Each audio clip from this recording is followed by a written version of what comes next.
What's going down? Here we go on a Tuesday. Yeah. Sorry. Excuse me. Welcome into the show. I am your host, Jeff Michael, here on Sports with Balls. Thank you guys for tuning in. Happy Tuesday to everybody. It's been a beautiful week here. First off, before we get the show going too much, I want to say, look, if you're in the path of that hurricane, you're paying attention to this, whatever they tell you to leave, get out. That thing looks nasty. So, just move. Anybody near Tampa, just get out the way. I already saw traffic was built up a little bit over there. I was thinking about heading that direction, actually. We'll get into that later. But welcome into Sports with Balls. Thank you guys for tuning in. Today on this, what do we got? October the 8th. What a man, 22 days till Halloween, and then all the festivities begin. We all know that. I am rocking the UT hat today, University of Texas. We'll explain that later. Obviously, we'll get into the NCAA and the rankings and some of the college games that went over this weekend. What an incredible weekend for sports. Just an incredible weekend for sports. Excited to sit here and talk about it, actually. The MLB playoffs is insane, and it's awesome. NBA basketball preseason has ramped up. They started. You've got the NFL with incredible games this weekend. Well, I say incredible. There's about 2 or 3 that were fun to watch. But you also had the NCAA with a historic Saturday afternoon. So let's start the show off like we always do on the holidays. October the 8th, where we got National Pierogi Day. All right. Ada Lovelace Day. All right. Alvin C. York. American Touch Tag Day. So get outside, play with your kids, touch tag. Dyslexia Day. International Birth Registration Day. Newspaper Carrier Day. Like Fluffer Nutter Day. National Fluffer Nutter Day.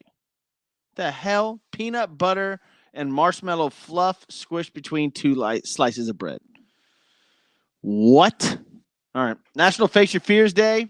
Here we go. Somebody told me one day that the fear of talking in front of people is more or worse than the fear of death.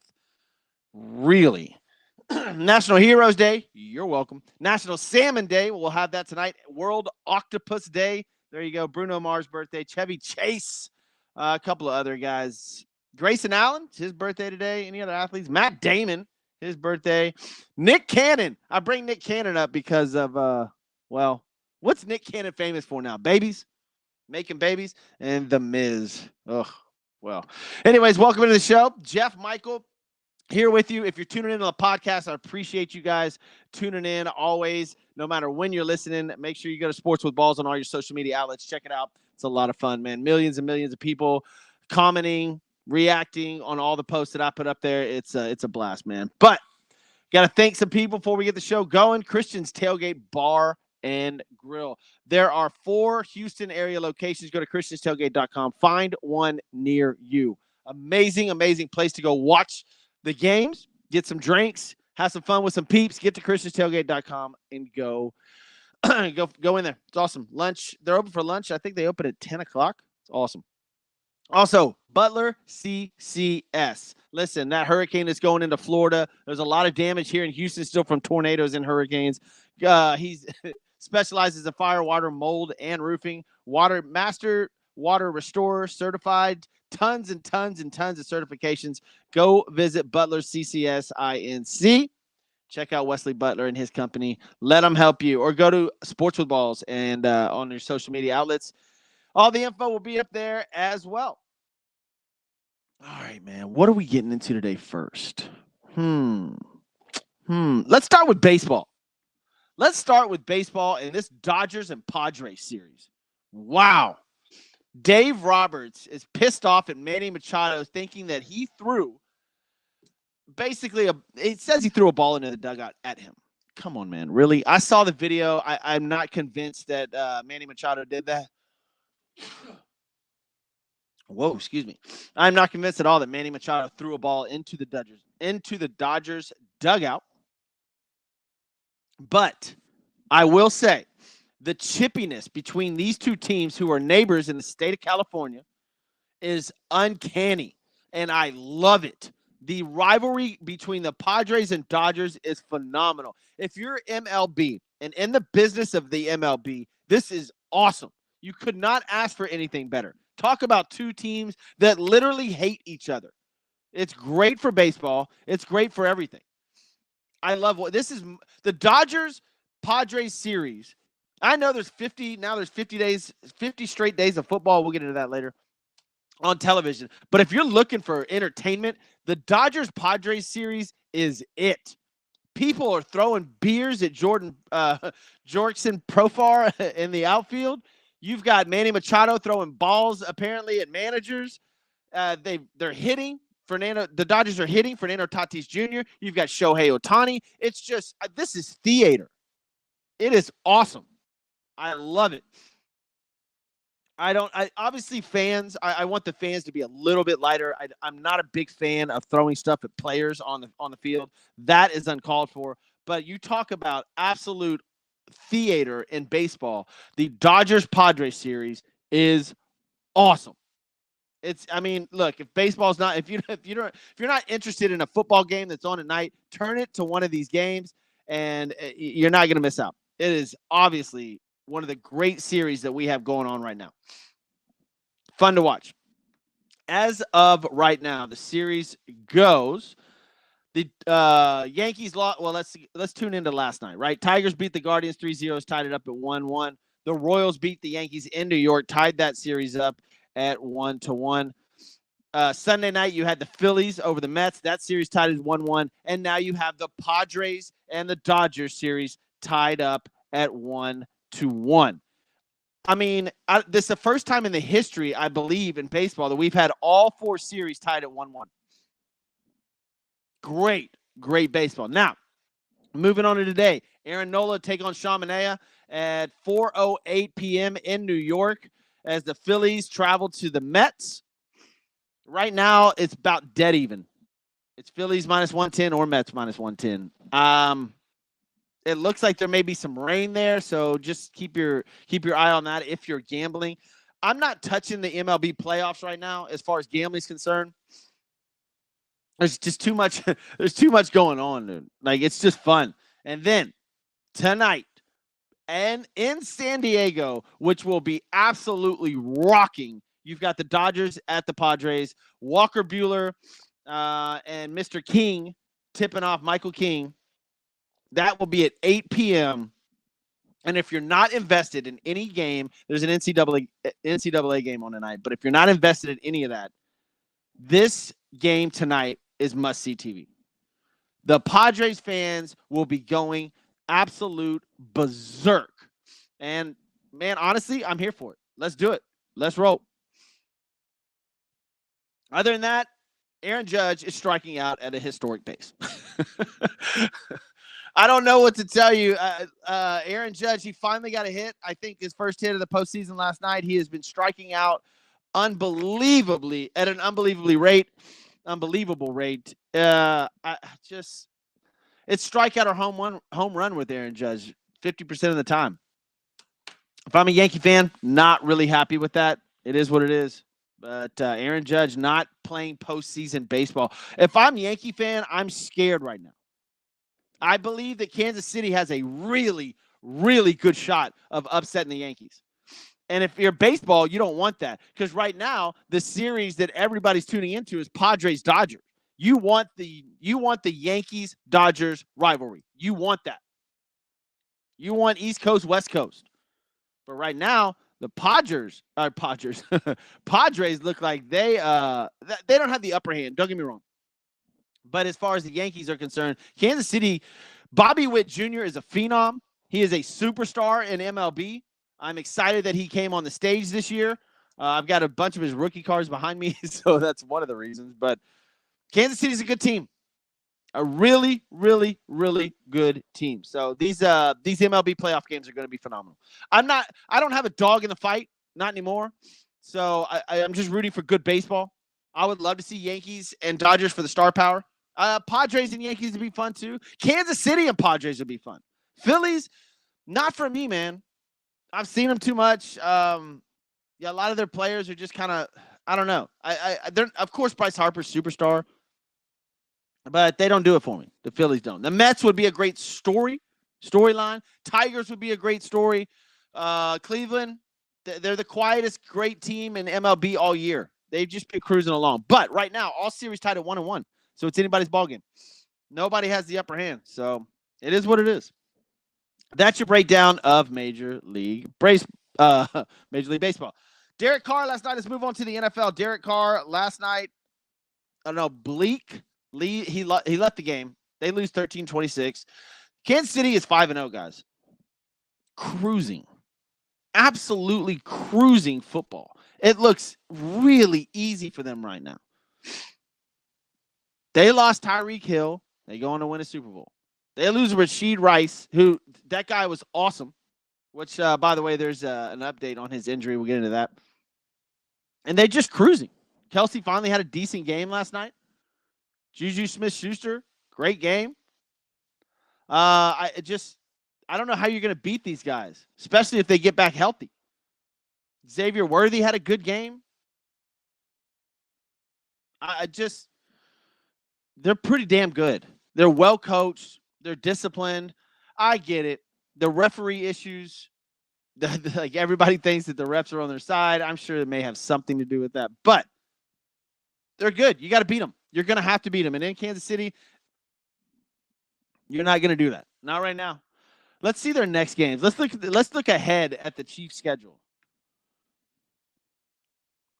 Let's see. Ravens, Bengals, Falcons, Chargers, Saints. All W's. They got the 49ers, who are unpleasantly not good. Very, very iffy 49ers team. Obviously, major injuries on that entire team, which has hurt them.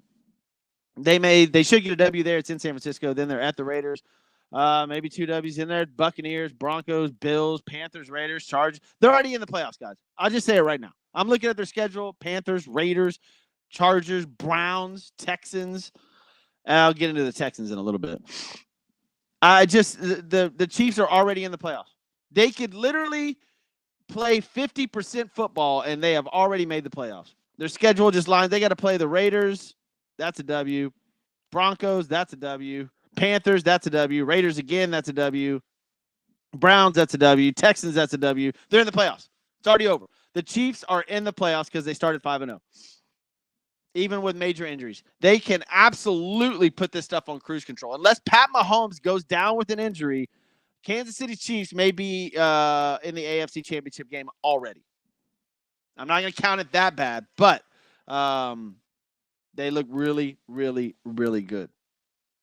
On the flip side of that coin, the New Orleans Saints, who went on an absolute tear the first 2 games of the season, beating the Panthers 47-10, beating the Cowboys 44-19 in Dallas, have absolutely got their throat punched the last 3 weeks. Eagles, tough loss. Falcons, tough loss. And then get donkey kicked last night by the Chiefs. Granted, they lost their quarterback for a little bit, but man, after those 2 impressive wins, they've scored 12, 24, and 13. They've got the Buccaneers, tough matchup. They've got the Broncos after that. Should be an okay game for them. Maybe get their feet back, but then they're at the Chargers, and then they got Panthers, Brown. They got an easy schedule too. Wow, really easy. Broncos, Panthers, Browns, Rams, Giants. I would say the Commanders, but Jaden Daniels, my goodness.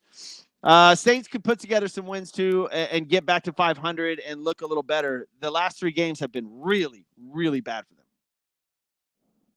Especially after that start. They looked great. Fantasy football people, I'm sorry. I'm there with you. The injuries in fantasy football, every year has injuries. We all know that. But the injuries this year in fantasy football are absolutely absurd. Tua's going down. That basically means everybody out of the Dolphins. You have the running back. You have running backs galore going down. Wide receivers are out. It's just bad. Just real bad. All right, let's go over the rest of the games over this weekend. Thursday, of course, Falcons beat the Bucs. Great football game. Kirk Cousins threw 509 yards. My goodness. 42 of 58, 509, 4 touchdowns in a career day on the day that Matt Ryan gets put in the Ring of Honor in Atlanta. Wow, broke his record. Way to go, Kurt. The Minnesota Vikings played in London, and they absolutely continue to cruise through the NFL. The other 5-0 team, the Minnesota Vikings, guys, they are real. They are absolutely real. Sam Darnold and a 5-0 Minnesota Vikings. Unbelievable. Bears. Caleb Williams steadily improving. I'm not going to give him too much clout. They played the Panthers, guys. Come on. Don't get it twisted. But his passer rating has improved each game over the first 5, and he looks a little better. After the first 2 weeks, people were ready to throw in the towel on Caleb Williams, but he actually looks really good. DJ Moore stepping it up, 5 receptions, 105 and 2 touchdowns. So Bears look okay. 3-2, 3-0 at home. Not bad. Ravens beat the Bengals in a classic 79 points scored in that game, 41-38. Overtime field goal. Joe Burrow. Guys, I know the Bengals are 1-4. Joe Burrow's season is phenomenal. He was 30 of 39, 392 yards, and 5 touchdowns. And they lost. This is not Joe Burrow's fault. Go through his games. He's phenomenal this year. I think it's 9 or 11 touchdowns and 2 picks. One of those was a ricochet. Joe Burrow's been phenomenal. He has. This is not Joe Burrow's fault. Joe Burrow is playing lights out football. Jamar Chase, 193 and 2 touchdowns. Woo! The Bengals just have no defense. They're a good. The offense of the Bengals is pretty damn good. They lost to the Patriots, but then they got beat by Chiefs. They got beat by a really good Commanders team. They beat the Panthers, and then they lost to a really good Ravens team.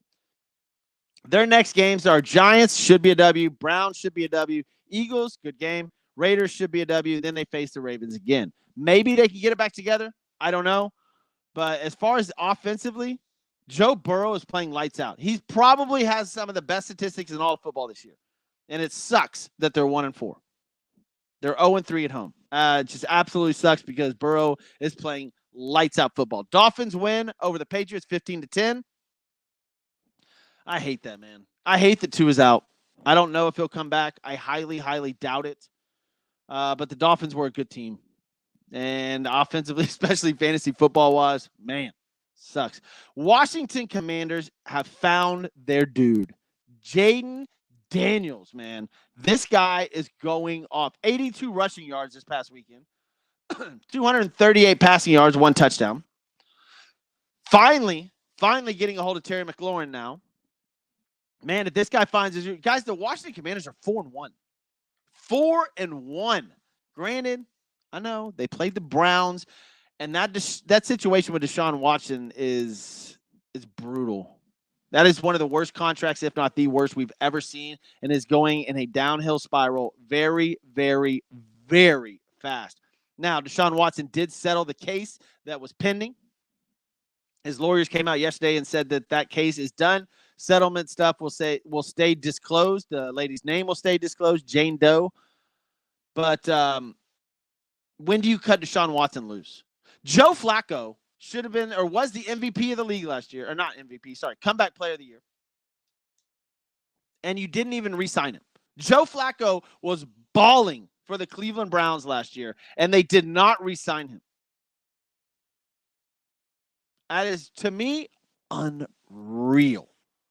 And now you've got Deshaun Watson, and they're 1-4. And Watson, when I say bad football, this is horrible football.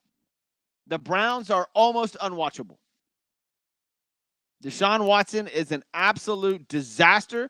I've been saying it over and over. If you listen to the show, I can't tell you how many times I've said it. His mental ability to play football is gone. He may be physically able to still play football, but ever since that stuff happened in Houston, mentally, Deshaun Watson cannot play the quarterback position. It takes somebody very, very mentally strong to play that position. And the hardest position in all the NFL, Deshaun Watson is mentally not there. He is gone. And so is that Cleveland Browns team. I don't know what you do. I don't know if you bench him.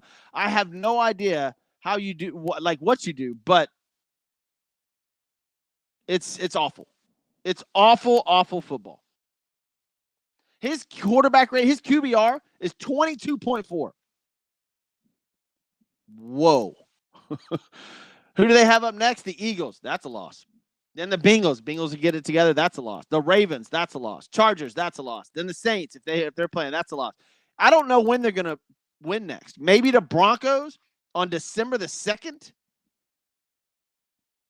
It doesn't look good. They may have 2 wins this year. 3 if they're lucky. They're 1-4. Just a brutal start for Deshaun Watson and the Cleveland Browns. Not going to sit here and say he deserves it. He may, but it is. I don't. You don't blame this on the coaches. You blame this on the franchise. You signed Deshaun Watson. You gave away basically the whole damn system for this guy, and he's destroying you. That whole situation with him walking off the field this past weekend, he didn't walk off the field, folks. There was 12 guys in the huddle, so he was walking off that way. I will give him credit on that. But on the flip side of that, Browns played the Commanders. The Commanders are going the complete opposite direction. They found their guy. They got a running back. They got a quarterback. They got a wide receiver. Man, Commanders are a tough team. They're a tough team. I like them a lot. And, of course, later on this week, we'll get into the games coming up. And, by the way, won some money this past weekend, so listen to my picks. Colts and Jags, boring football game, whatever. Trevor Lawrence got his first W this week. On his birthday, by the way. 28-34, 371, 2 touchdowns. Great. Tank Bigsby was the, I guess, shocker in this game. They are sitting Travis Etienne Jr. Not sitting him, but he's not playing. He's not getting the carries like Bigsby is. Bigsby tore it up, 100 yards, 2 touchdowns on 13 carries. Bigsby played very well. Travis Etienne Jr. should have been the guy. But, look, if they found a spark in Bigsby, maybe they'll leave him. All right, the game that everybody wanted to talk about earlier yesterday and on Sunday, the Bills at the Houston Texans. Oh, all right, guys. There's a lot of people in Houston that aren't going to like this. I am not ready to sit here and say the Houston Texans are a contender in the NFL. Not at all. The Bills were beaten up. It was 20-3 at one point. The Bills came back, tied it up 20-20, and of course, Fairbairn kicked a field goal to win the game. If you go back to the games of the regular season on the Houston Texans, they barely beat an undeniably bad Colts team, 29-27. They beat the Bears and Caleb Williams' second start in the NFL. They got absolutely crushed by the Minnesota Vikings, who are a playoff team, a good football team. They barely beat. In fact, I don't even want to say they beat the Jaguars. I know it was a W. The Jaguars had a chance to run out the clock. They did not. Texans get the ball back, score again, and beat the Jaguars on the last 2 minutes of the game. And one of the worst teams in the NFL. So they won on the last second drive against the Jags, where the Jags should have won, and they beat a Colts team who's absolutely terrible as well. And then you get an injured Bills team, and they won by 3 points after they let them come back on a 20-3 when they were up 20-3. I'm not going to sit here and tell you that the Houston Texans are a good football team. I'm not. Sorry. I know their record says 4-1, dude, but they have had a cakewalk. In fact, well, we'll have to look at that later. I'll bring it up. I'll look at the schedule difficulty for the Houston Texans. It doesn't look good. And people are going to say, well, the Texans didn't play a complete game yet. Really? They were up 20-3 on the Bills. Should have been a blowout. They let them come back. I don't want to hear that. They've had running back issues, but they've had running back issues in the past. Their offensive line is not that good. They've got penalty issues. I'm just sorry. I'm not on the I know you're going to be pissed. I'm not on the Texans bandwagon, dude. I'm not there. They play the Patriots this coming up weekend. I'm interested in that game. Then they go to the Packers. They play the Colts again, the Jets. Listen to their schedule. They got the Colts again. They got the Patriots, who are terrible. They got the Colts, who are terrible. The Jets, who are terrible. The Titans, who are terrible. The Jaguars, who are terrible. And then the Titans again, who are terrible. Now, mixed in, the Dolphins, who are terrible. They've only got 5 games left that are actually games that they could possibly have trouble and lose. That's it. The Texans have 5 games that they may lose. The others, if they play just decent football, they're going to win. Their schedule is a cakewalk. Like, it's terrible. But we'll see. We'll see if they get beat up by the good teams. I would almost say the Texans are in the playoffs already. I mean, all it takes is 2 more wins. That division is the worst in football. Yeah, dude. I don't see how they don't make it. Patriots, Colts, Jets, Titans, Jaguars, Titans. You should win all those games. That puts you in the playoffs. Those are terrible football teams. I'm not going to sit here and tell you that the Houston Texans are a contender for the Super Bowl. In fact, first playoff game, I'd be worried. I'd be very, very worried if I was Houston Texans or Texan fan. We'll see. See how it all plays out. That's why they got to play the games. All right, Raiders at the Broncos. Broncos looked good. Bo Nix, 19-27, 206, 2 touchdowns. Him and Sean Payton arguing on the sideline. You love to see that. By the way, guys, the Raiders are absolutely throwing in the towel. They're going to trade Davante Adams, and what I expect today, I don't know exactly where. Maybe he'll go back with Aaron. I don't know. We'll see. There's a few options there, but the Raiders are throwing in the towel for sure. It is a rebuild. So the big news out of that camp is where's Davante Adams going to go? Cardinals beat the 49ers in a good football game.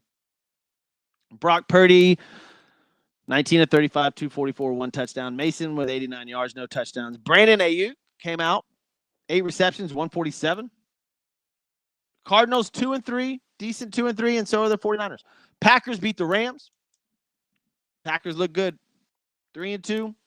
The Rams injuries. The Rams are out of it. I believe they're pretty much done. Giants with a huge win. This was the only shocker of the entire weekend, was the Giants shocking the Seattle Seahawks. An absolute shocker. I can't put a read on the New York Giants at all. It's so weird. It's so weird. Seahawks are 3-2, Giants 2-3. Let's go into the standings real quick. We're running a little short on time. Bills are still the top of the AFC East, 3-2. Jets, Dolphins, Patriots all below. Ravens and Steelers tied at 3-2, AFC North. Texans blowing everybody out in the AFC South. I just talked about. Indianapolis Colts are the closest to them with 2 wins and 3 losses.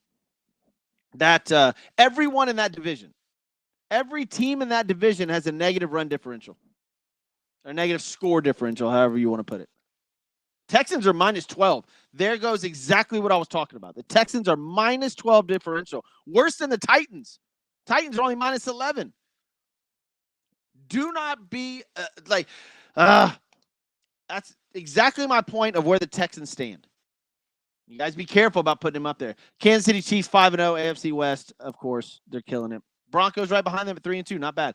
Washington Commanders in the NFC East, 4-1 over, and with a +40 differential, by the way, a +40 differential over the Dallas Cowboys, who have a -4 differential and a 3-2 record.